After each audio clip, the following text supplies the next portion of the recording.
आज हम आधुनिक हिंदी साहित्य का इतिहास बीए तृतीय वर्ष पेपर क्रमांक 14 छठे सत्र के लिए इस पर्चे के अंतर्गत या इस पेपर के अंतर्गत हम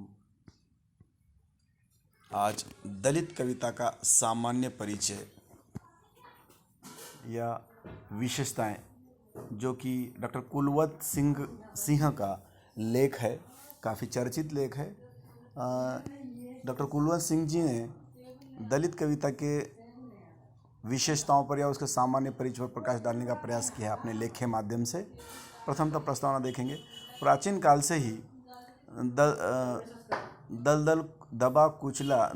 दलदलत कुचला एवं दबाया जा रहा था। पशुवत जीवन को उसने अपनी लनयलत मान लिया था, लेकिन समयांतर में दलितों में मुक्ति चेतना जागृत होती गई और वह अपने मानवोचित अधिकारों के लिए सतर्क एवं सजग बनता गया। इन सामाजिक अवस्थाओं परिवर्तन का प्रतिबिंब साहित्य में उभर कर सामने आया। प्राचीन साहित्य में दलित दमन एवं दलन का वर्णन मिलता रहा, जबकि परवर्ती रचनाओं में बंधनों के इस मकड़जाल से मुक्ति की छटपटाहट स्पष्ट रूप से दृष्टिगत होती है। यह मुक्ति संघर्ष समय काल अनुसार तीव्रता से तीव्रतर बनता प्रतीत होता है। यह मुक्ति संघर्ष बनता प्रतीत होता है। दलित कविता इसी पारिवेशिक परिवर्तनों की प्रत्यक्षदर्शी बनी रही है। जहाँ प्राचीन कालीन रचनाओं में अत्याचारों का वर्णन करके सामाजिक कलंक को सामने लाने की वृत्ति मिलती है, वहीं आधुनिक कविता में ऐसी अतार्किक एवं अमानवीय समाज व्यवस्था के प्रति तीव्र आक्रोश एवं विद्रोह की तीव्रता महसूस की जा सकती है। दलित कविता की विशेषताओं या उसके परिचय संदर्भ में प्रस्तावना देखेंगे। वर्ण और जाति व्यवस्था हमारे समाज का अभिन्न अंग रही है। सदियों से हमारा भारतीय समाज ब्राह्मण, क्षत्रिय, वैश्य और शूद्र वर्णों में बटा रहा है। इन वर्णों में हजारों जातियां विद्यमान रही है। इनमें से कुछ जातियों को निकृष्ट बनाकर उनके समस्त अधिकार एवं स्वतंत्रता छीन ली गई। भेदभाव और दैवीय आधार पर इन जातियों को दबाया कुचला जाने लगा, जिनके फलस्वरूप इन जातियों के लोगों में आक्रोश फैल गया। ये लोग और कुछ समाज सुधारकों ने इस जाति व्यवस्था के विरुद्ध आवाज़ भी उठाई, लेकिन कुछ ज़्यादा सफलता नहीं मिली। यहाँ तक कि कबीरदास, रैदास जैसे समाज सुधारक क्रांतिकारी कवियों ने इस प्रकार की संकीर्ण व्यवस्था के विरुद्ध खुलकर हल्ला बोला। मीराबाई, ज्योतिबा फुले, सावित्रीबाई फुले, डॉक्टर भीमराव अंबेडकर के अथक प्रयासों ने इस प्रकार के भेदभाव को नकार कर समानता के भाव उजागर किया। इसे ही वर्तमान समय में दलित साहित्य के नाम से जाना जाता है। समाज में दलित होने के पीछे दो कारण विद्यमान हैं, एक जातीय आधार और दूसरा आर्थिक पिछड़ापन या दरिद्रता। जातीय शोषण को आधार बनाकर लिखा गया साहित्य ही दलित साहित्य की श्रेणी में आता है।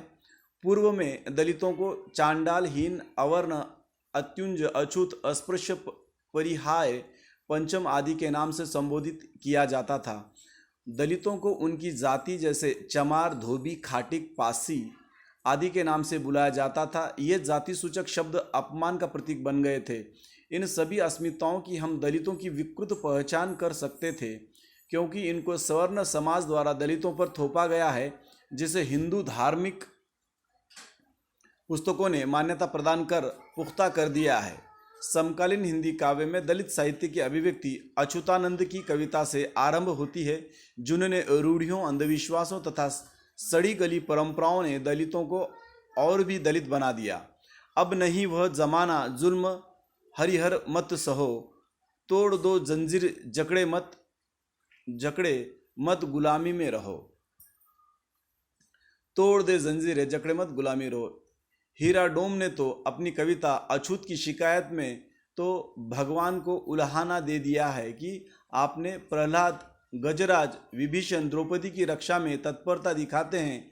हमने ऐसा क्या अपराध किया है कि हमारी विनती तनिक नहीं सुनते हो।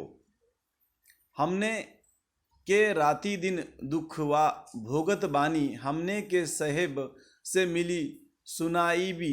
हमनी के दुख भगवानों ने देख ताजे, हमनी के कबले कले सवा उझाई बिल। डॉक्टर राजेंद्र बड़गुजर तो शिक्षा के अभाव को दलित शोषण का प्रमुख कारण मानते हैं। दलित समाज को शिक्षित करके ही उन्हें अपने अधिकारों एवं सम्मान के प्रति जागरूक किया जा सकता है। वे लिखते हैं, कलम की कीमत जान चुका हूँ, पीड़ा तेनी पहचान चुका हूँ, शिक्षा के ही खेल हैं सारे, इतने अब मैं मान चुका हूँ। शैयाराज सिंह बेचैन की आत्मकथा मेरा बचपन मेरे कंधों पर दलित त्रासदी का महाकाव्य कहा जा सकता है। इसमें व्यवस्था की सच्चाइयों से अवगत कराकर दलितों के दमन के समस्त कारकों को परत दर परत उधेड़ा है। वे स्वयं को अपने पूर्वजों से जोड़ कर देखते हैं तो उन्हें अंदर अपने पूर्वजों की तिलमिलाहट सुनाई पड़ती है। तो वे कहते हैं, मैं तुम्हारे जिस्म का अंश भर नहीं हूँ, तुम्हारी विवशताओं की विरासत भी हूँ। कौन जाने कि मेरे भीतर तुम्हारे आंसुओं की ताप भाप, मेरी अभिव्यक्ति सृजनकारी अग्नि ऊर्जा तुम्हारी है मेरे पूर्वज। कर्मशील भारती का काव्य संग्रह कलम को दर्द कहने दो सही मायने में दलितों की पीड़ा के दर्द का जीवंत दस्तावेज है, जिसे कवि ने होटलों, रेस्तरांतों और परचून की दुकान पर काम करने वाले बाल श्रमिकों की व्यथा को चित्रित किया है। उनकी बाल श्रमिक कविता की पंक्तियां इसका सबूत है। मालिक को संतुष्ट और खुश देखने को तपती दोपहरी, कड़कती ठंड और लगातार बारिश में दिन भर सामर्थ्य से अधिक श्रम करते करते बाल श्रमिक के कोमल लेकिन अल्प विकसित हाथ जो सही मायने में अभी विकसित होना चाहते हैं। कवि शेखर का मेरे कुनबे के लोग काव्य संग्रह सही मायने में दलित चेतना का संग्रह है, जिसमें कवि ने दलित चिंतन की अनिवार्यता के साथ साथ दूसरे अवरोधों से भी सचेत किया है। हमारा कुनबा सूरज की ज्वाला है, लोकतंत्र की धारा है, हमारी पाठशाला है, हमारी अक्ल पर ताला है।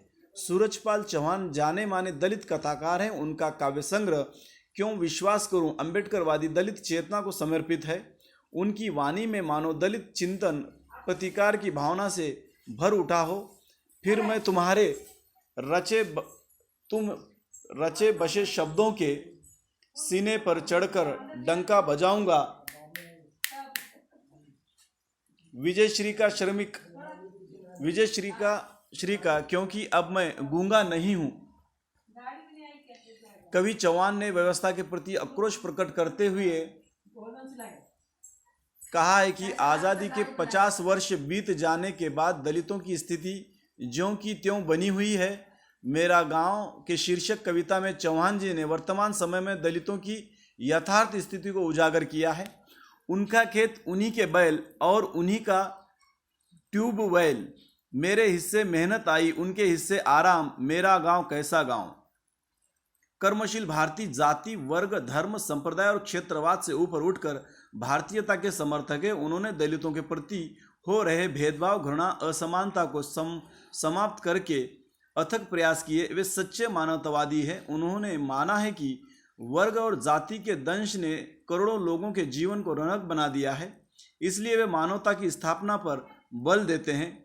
मैंने कभी किसी से घृणा नहीं की, छल नहीं किया, न सिखाई कभी किसी को घृणा। मैंने सीखा है प्रेम से रहना, एकता, करुणा और शील पर कायम रहना, अहिंसा, प्रज्ञा, निष्ठा, स्त्री सम्मान। मैं दलित हूं। दलित कविता की सामान्य परिचय या उसकी विशेषताओं पर प्रकाश डालने के उपरांत उपसंहार अर्थात निष्कर्ता हम कह सकते हैं कि उपसंहार स्वरूप हम कह सकते हैं कि समकालीन हिंदी कविता में दलित चिंतन अथवा दलितों को अभिव्यक्ति वर्तमान भारतीय समाज का आईना है। दलित साहित्य विध्वंस का साहित्य न होकर सृजन का साहित्य है। यह सदियों से दंभ पड़ी पीढ़ियां सड़ी गली परंपराओं, खोखली मान्यताओं, विचारधाराओं को मिटाना चाहता है, क्योंकि ये मानव को मानव नहीं रहने देती। समाज के कुछ दम्भी लोगों ने वर्ण और जाति के आधार पर समाज को बांटकर जहर की धारा प्रवाहित की थी।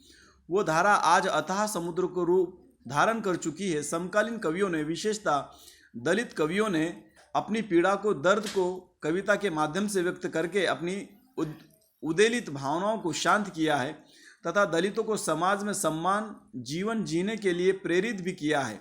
आज दलितों की ही नहीं अपितु व्यवस्था की वह समाज की मांग है, समस्त मानव जाति को समता और सम्मान मिले। आशा है छात्रों इस तरह से दलित कविता का सामान्य परिचय या दलित कविता की विशेषताओं का आज हमने अध्ययन किया, उस पर प्रकाश डाला या चर्चा की है, आपको समझा होगा।